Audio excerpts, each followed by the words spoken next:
Salut à tous les amis, j'espère que vous allez bien. On se retrouve aujourd'hui, mercredi 29 juillet 2026, pour une nouvelle vidéo. Dans cette vidéo, on va faire le point un petit peu sur toute l'actu du FC Barcelone, sur toutes les dernières heures. Comme d'habitude, on va parler de la Porta, du Mercato.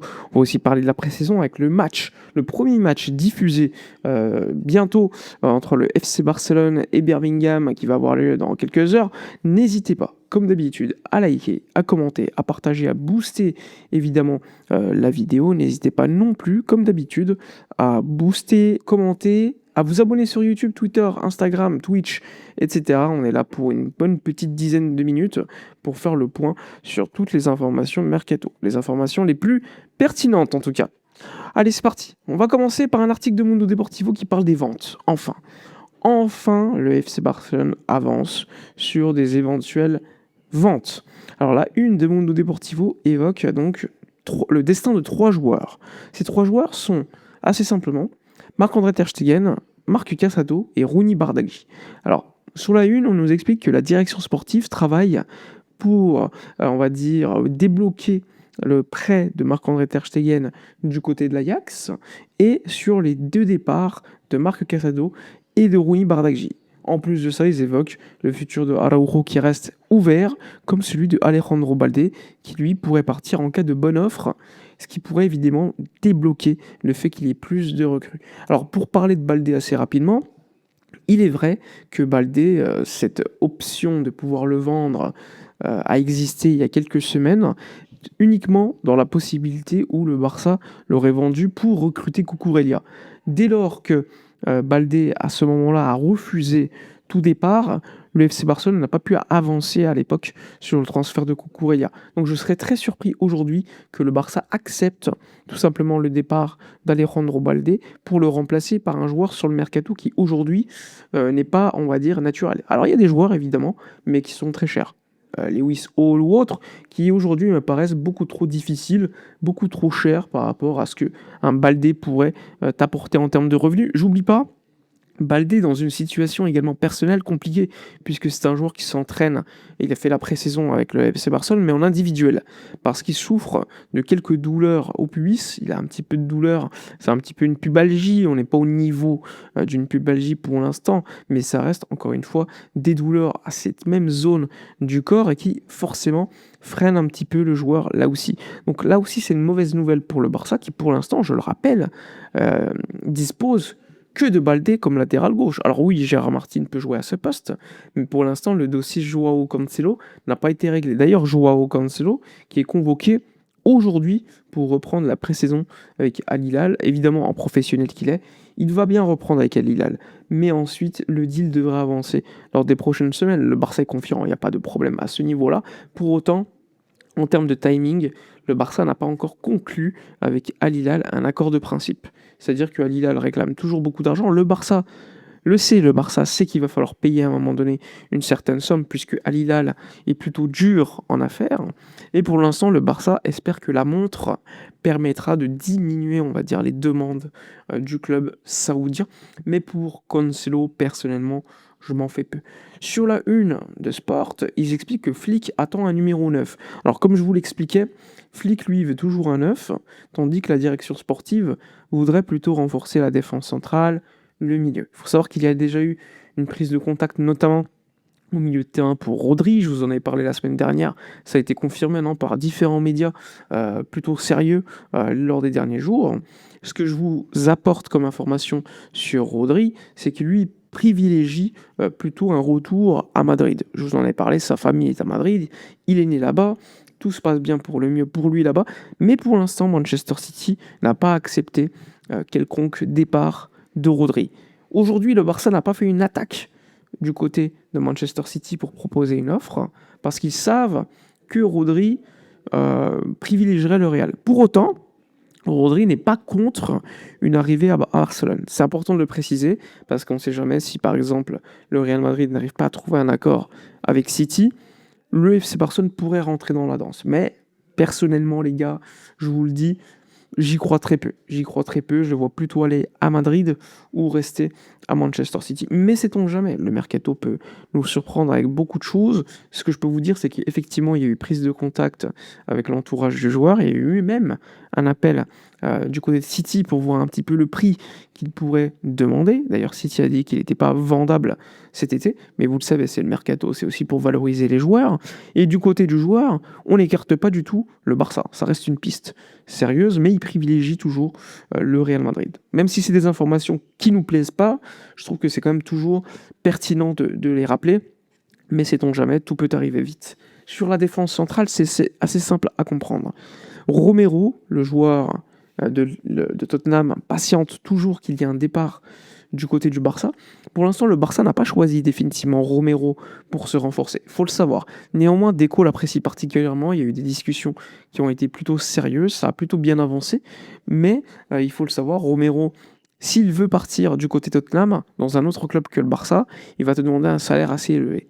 Pour le Barça, il serait prêt à accepter un salaire moindre. Il a déjà expliqué à son agent qu'il était, on va dire, le Barça était sa destination favorite en cas de départ. Donc évidemment que ça peut aider si le Barça se décide d'aller définitivement sur Cristiano Romero pour renforcer sa défense. Mais comme je vous l'ai dit, ça dépend aussi de l'avenir d'un joueur comme Araujo, qu'on attend encore évidemment de voir si Flick lui parlera ou pas. Parce que si Flick ne lui parle pas, Araujo considère qu'il n'a aucune raison de pouvoir partir car il a la confiance du coach. Ça, c'est le son de cloche du côté de Ronald Araujo. Il y a une nouvelle offre qui a été déposée par le FC Barcelone pour un autre joueur. Il s'agit de Jorge Salinas, le joueur du Racing. Le Barça propose aux alentours de 8 millions d'euros bonus inclus pour faire venir le latéral gauche. Alors il faut savoir que c'est un joueur espagnol très jeune, 19 ans, qui est avec le Racing Santander qui monte en première division. C'est un joueur qui intéresse particulièrement. Son agent, évidemment, c'est Jorge Mendes. Le Barça essaie de négocier avec le Racing pour faire rentrer dans le deal d'éventuels joueurs du Barça B en prêt. On parle beaucoup de Xavi Espart, mais aussi de Guille Fernandez et d'autres joueurs. Guille Fernandez qui a comme agent, évidemment, Jorge Mendes. Jorge Mendes est un petit peu partout dans les différents dossiers du FC Barcelone et ce n'est pas une surprise. Vous le savez, le Barça travaille souvent avec les mêmes agents, ce qui peut être évidemment parfois négatif, parfois positif. Je voulais revenir aussi sur Kroupi Junior. Alors, qu'en est-il ? Qu'en est-il aujourd'hui de la situation ? Ce que je peux vous dire, c'est que le FC Barcelone n'a pas fait d'offre du côté de Bournemouth, mais ils ont discuté avec le club anglais. Ils ont expliqué qu'ils étaient prêts à faire une offre plutôt élevée pour les convaincre de signer le joueur français pour renforcer l'attaque du Barça.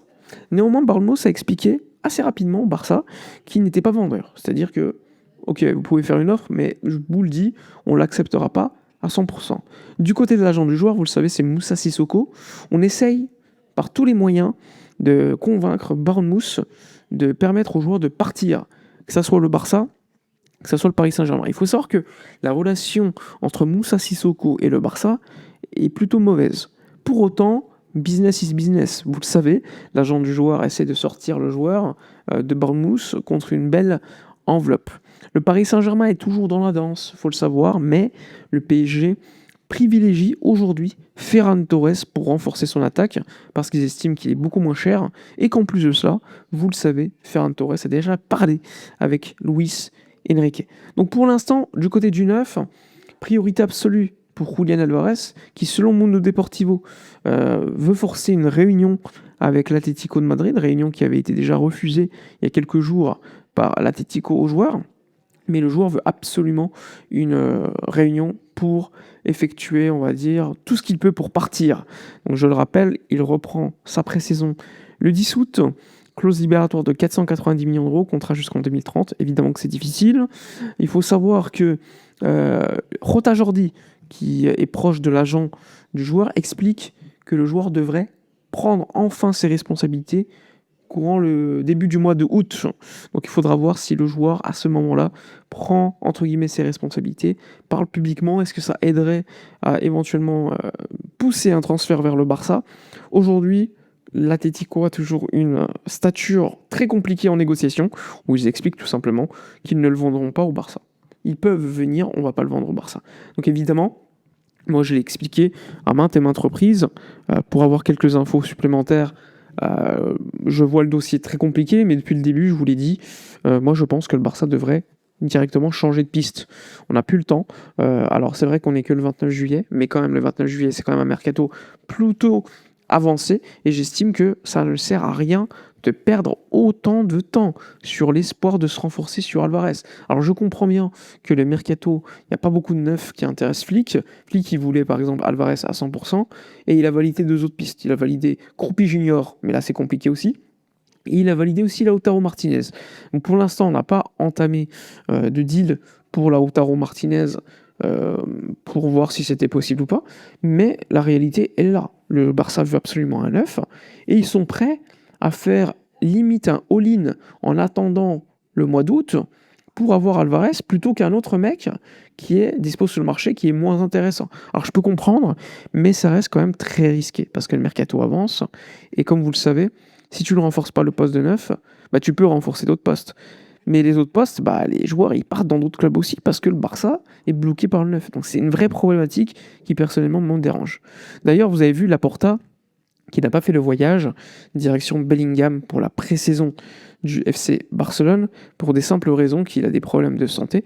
Il a eu, je crois, une arythmie, donc problème au cœur. Il a fait un communiqué de presse hier, Laporta, exprimant que tout allait bien, qu'il n'allait pas faire le voyage du côté de l'Angleterre. Tout simplement, c'est pas la première fois que Laporta a des petits problèmes de santé, mais heureusement, selon son communiqué de presse, tout va mieux. Donc, grâce à l'hôpital de Barcelone, et donc Laporta ne fera pas le voyage, il ne fera pas la pré-saison, et en attendant, c'est Rafa Yuste qui reprend, on va dire, le rôle de président, pas officiellement, mais officieusement, du Barça en faisant le voyage. Quoi qu'il en soit, le FC Barcelone avance sur le mercato avec Jesse Bissiou qui devrait être officialisé lors des prochaines heures. Donc toutes les détails bureaucratiques restants ont été quasiment effectués. Donc le joueur devrait signer aux alentours de 8,5 millions d'euros plus 20% à la revente pour le joueur belge, un joueur de l'équipe B, mais qui sera en dynamique équipe première. Et tout simplement, le Barça voulait renforcer le poste d'ailier gauche, même si on a déjà signé Anthony Gordon. Là, c'est un joueur plutôt pour le moyen-long terme. Et donc le Barça ne veut pas non plus le lancer aujourd'hui dans le grand bain, mais ils veulent avoir déjà assuré son avenir. Comme je vous l'ai dit, on est sur un mercato où le Barça est peu actif pour l'instant. Hier, Gérard Romero explique qu'il y aura 4 recrues supplémentaires en incluant Cancelo et probablement Jorge Salinas. Donc on attend de voir ce qui va se passer. Il faut savoir que le Barça a conclu son exercice comptable 2025-2026 avec des revenus records. Plus de 1,1 milliard d'euros. C'est un record pour le Barça et c'est le deuxième résultat le plus élevé de l'histoire du football, juste derrière le Real Madrid cette année, qui a atteint les 1,250 millions d'euros sur l'exercice comptable passé.